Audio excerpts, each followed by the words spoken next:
taken you to East Africa. You've been in Africa for some time. And then really God had birthed within you a desire to write and to communicate, and specifically about women within the Muslim world.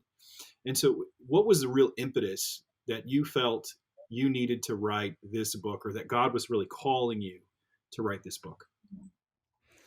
Well, I've always been a writer. It's how I've processed with God since I can remember. But it was always private. It was between me and God. I didn't really want to invite people to even have an opinion about my writing because it was personal. It would be like offering your journal to the world. And but when we returned to the United States after serving in the Muslim world for 13 years, and I was lost because back to my story at 9 years old, that was my identity. I was so confused as to why God was leading us back to my home country. I thought I would spend the rest of my life in another culture, in another land.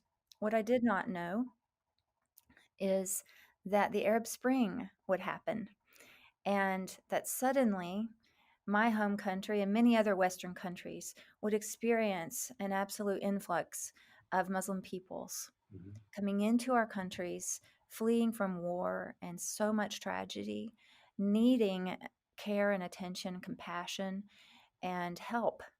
Mm. And as I looked around me, I began to notice that there were others who had thought the same thing. They were secure and working in other countries and other cultures, but God had brought them back here to the United States. And we all found each other. We all began to realize we're here, and it's beginning to look like an intentional assembly, an assignment. And we began working together. And in that process, I was I was approached by my friend Fuad Masri at Crescent Project and asked if I would come alongside him and Jamie Staples, who was the women's event coordinator at that time. And we together developed a curriculum for women's training courses around the US. And we traveled to major cities and we trained women in the American church how to reach out to the Muslims in their neighborhoods. Mm. And so as we began doing that, of course, I'm I'm having to write in order to speak. And over the years, my husband and I had found one bit of knowledge and understanding to be extremely crucial to our work, and that was an understanding of the honor shame worldview. Mm. And the first experience I ever had with it, or the first understanding I had many years of experience but didn't understand it fully, um, was in 2003 or four. Someone gave me Roland Mueller's book, Honor and Shame Unlocking the Door. Mm. And at that time, his was one of the first works where people were really, really explaining, trying to help us understand from the ground, this is what it looks like, and this is the theology behind it.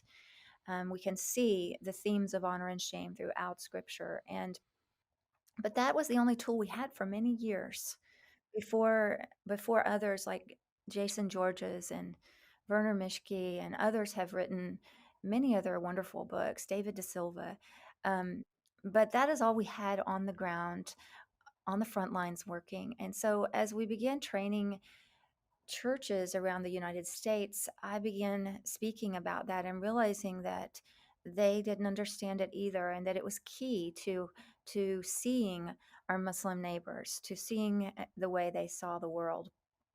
So uh, God began to burden me to make a resource available and let the women's voices be heard, because women in honor shame cultures are the honor burden bearers. And I didn't find their voices, stories being heard. And I had the high privilege of walking alongside so many of them. Mm. And so I had all of these stories that needed to be told. And one thing shame does to everyone, regardless of their culture or worldview, one of the first things shame does is silence a person, Mm. remove their voice. And it seemed very powerful to me.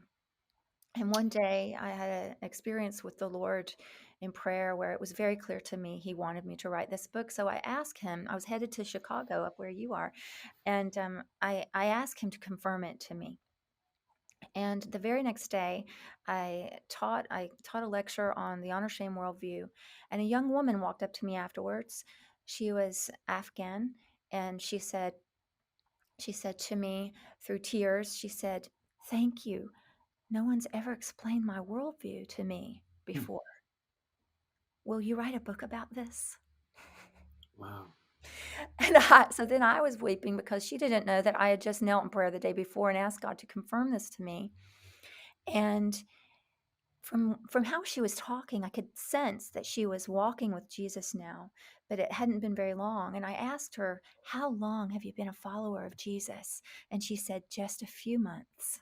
And Wow. her story came tumbling out. And I tell her story in Covered Glory with her permission and her edits, and it's a remarkable story. She was a university student training to return to universities in the West to teach about Islam, and when she encountered what the Quran said about women, it challenged her. She challenged her professors, and she was dismissed from her program. But you'll have to read her story.